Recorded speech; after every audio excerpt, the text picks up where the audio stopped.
Well, good afternoon, ladies and gentlemen. We just concluded, as you know, our NATO Defense Ministerial, where Secretary General Stoltenberg just said that NATO remains committed to projecting stability beyond its borders.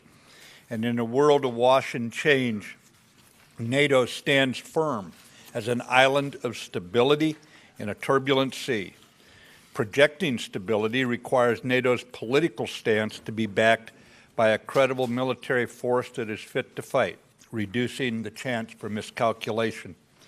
To be fit for our time, NATO deterrence and defense posture must continue to adapt. During the ministerial, we discussed strategic nuclear deterrence issues to include America's recently released 2018 Nuclear Posture Review, on which many of our allies were consulted, and it was very well received. The review is very well received across NATO. The U.S. approach to nuclear deterrence embraces two co-equal principles. First, ensuring a safe, secure, and effective nuclear deterrent. And second, working wherever possible for nuclear non-proliferation and arms control whenever it advances stability and security for us and our allies. Nuclear deterrence and efforts to foreclose proliferation and reduce the number of nuclear weapons are not mutually exclusive.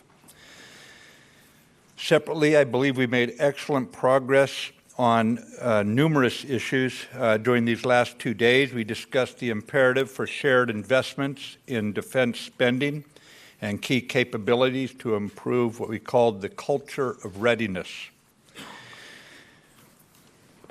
We have broad and deep support for Secretary General Stoltenberg's initiatives to modernize the alliance and provide ready forces responsive to NATO's political direction.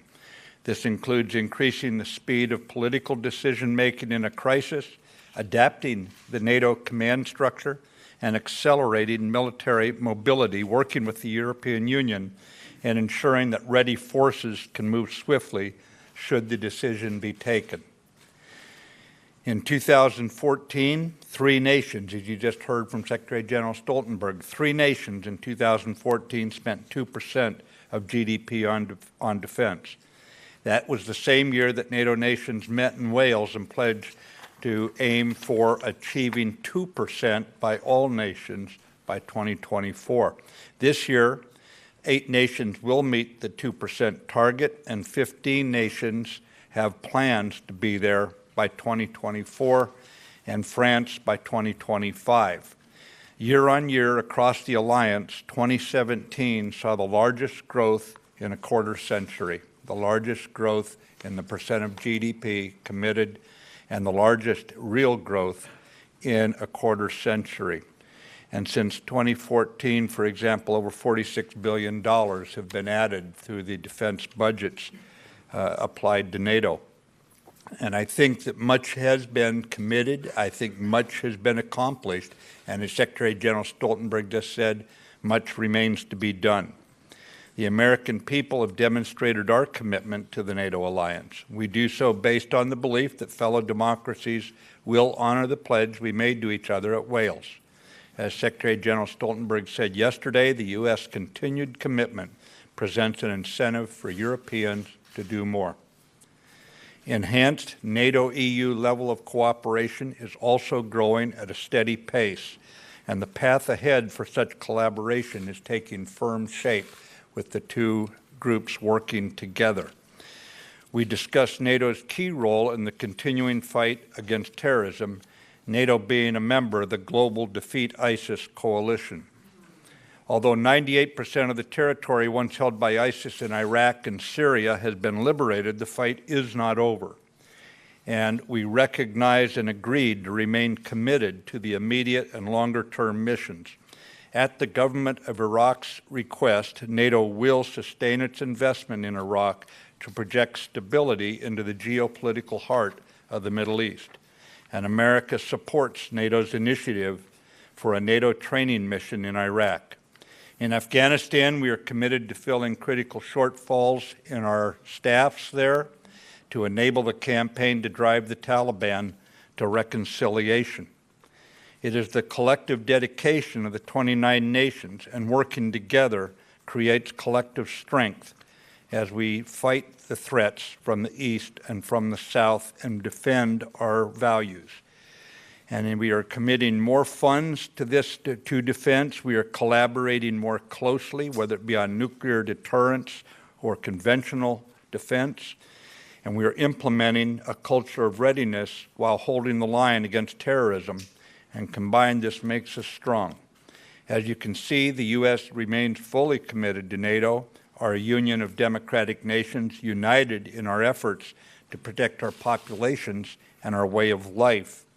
And here in Brussels, we are given a practical example that connects deterrence, defense, and projecting stability. So I think it has been an excellent 2 days here. A lot of work has gone into it by military and political staffs, and we are making progress. So it's never done, of course. What we're doing is an ongoing effort, but it's all going on the right trajectory. So may I take some questions? We'll start with Lita Baldor from the Associated Press. Hi, thank you, Mr. Secretary. You've talked a bit before you came and while you've been here about requests you've made to a number of the allies on several subjects. Can you give us an update on what progress you think you made on seeking more support from allies on taking detainees from Syria and also on filling those gaps in the Afghanistan war? Yeah. Can you tell us specifically where you are on that? On filling the gaps in Afghanistan, we are still engaged with various nations. Right now, I believe we have 12 nations that have committed specifics. Others are still going through the requirements. So I see it going in the right direction, but again, more work needs to be done. As far as the taking of prisoners, here's the situation. I came to Europe and I needed to lay out the problem. The problem is that we now have hundreds of prisoners who have proven not quite have not quite the same amount of zeal they once pronounced when they were winning, that they would fight to the death. Well, it seems like hundreds of them are no longer quite that committed, and we now have them in temporary facilities, and so I wanted to bring this problem to everyone's attention. And there are no illusions about that we would solve everything in 24 hours. What I think we have done, though, we have laid out the issue in a way and addressed that somehow we, the collective we, and individually we must take responsibility to address this issue. That has been accomplished.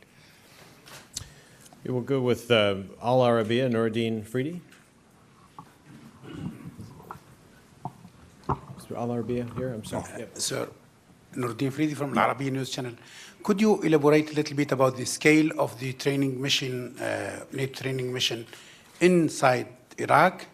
And would you please address the Mr. Secretary Tillerson statement calling upon Iran to withdraw its militia in Syria? As you saw last days, it becomes one of the strongest. Let me take Iraq first. The foreign ministers and their representatives met in Kuwait 2 days ago as far as helping Iraq get back on its feet after the trauma it's been through at the hands of ISIS. I think they got off to a very good start. Frankly, I thought it was a better initial commitment than I anticipated with the first meeting there. And that's going in the right direction. At the same time, you heard from Secretary General Stoltenberg that in regards to Iraq, where we've generally used mobile training teams, they go in, they train for a while on demining or counter-IED or whatever the issue is, and then they come out. We believe it's in NATO's best interest that we project stability. At the government of Iraq's request, we will go to a consistent mission in Iraq to build the capabilities that they believe they need to sustain this effort and protect their people from an uprising of another type of terrorist organization, something like this. And you had a question on Syria, was it? It's about the Iranian militia in Syria, which becomes a serious regional security problem, mainly between, as we saw the confrontation between Iran and Israel inside Syria. Thank you. Yeah, you know, ladies and gentlemen, I cannot explain why every time there's a problem in the Middle East, whether it be in Lebanon, South Lebanon, and Lebanese Hezbollah, it's in Syria where Iran has propped up Assad, it's in Yemen where they're using it for a launching platform, the civil war for missiles into Saudi Arabia, whether it's in Bahrain where the Bahrain police have captured explosive material provided. I cannot explain why Iran insists on many of the things it does. I think it's best that we leave Syria to Syrians and Staffan de Misture's efforts by the UN to solve this in Geneva is the right way to go. And in Iraq, it's the same sort of thing. Let's have Iraqis vote for who they want and project their own image of themselves. They don't need outside interference. Yes. Next, Agence France Presse, Sylvie Lantame. Right. Mr. Secretary, you met with your Turkish counterpart yesterday. Did you get any assurance that Turkish troops are not going to engage the SDF in Manbij? And Turkey used pretty harsh rhetoric to ask US to leave Manbij. What was your answer? Yeah. I think we are all keenly aware that NATO has only one of its nations, one of our allies, that has got an insurgency inside its own borders. And NATO and America stand with Turkey on its legitimate security concerns. And they're right next door, as you know, to Syria with all of the chaos there that presents an ongoing threat. And you see this isn't just about Turkey in that case. You also see the disruption in Jordan and Lebanon and Iraq. So Turkey has got the same kinds of concerns. In fact, they've provided refugee support for millions of refugees out of this it can only be called a tragic situation in Syria. So we maintain absolutely open and honest dialogue. We met 2 days ago in Rome, where my counterpart, my colleague from the Ministry of Defense, was there at the Defeat ISIS meeting there in Rome. We talked here yesterday for an extended period. We are coming together on what we can do together. It's probably the most complex security situation, fighting situation I've seen in over 4 decades of dealing with fights. And it is one where I believe we are finding common ground, and there are areas of uncommon ground where sometimes war just gives you bad alternatives to choose from. But throughout this, the one thing that has marked our communication is absolute honesty and transparency with one another, and a full briefing by the Minister of Defense of Turkey to the assembled 29 nations on the military operation they have going on, and we continue to collaborate on ways to ensure their legitimate concerns are addressed. But our goal is to get this into the Geneva process and solve it. It will not be solved by Assad or by the Russians or by anyone else. It's got to be solved under the UN auspices, and it's got to be done that way. And that's what we're all trying to get to. The last question will be from Daniel Brossler of Süddeutsche Zeitung. Sir, are you concerned about the increased military role of the European Union? Do you think that might weaken NATO or duplicate efforts NATO is doing? And the second question, if I may, are you disappointed that Germany will be nowhere near 2% in 2024 and that it is not even specifically mentioned in the coalition agreement? We have to recognize that every nation has its own political processes. When I say a union of democracies, it doesn't mean that everyone has the exact same processes, the exact same kind of federal powers, the exact same kind of budgeting processes. I am confident that Germany will continue to move up in terms of its defense spending at a pace we all hope is matching the strong economy they have and their very, very strong stance on moral values, moral leadership, and human rights in the world, and those are issues that need to be defended.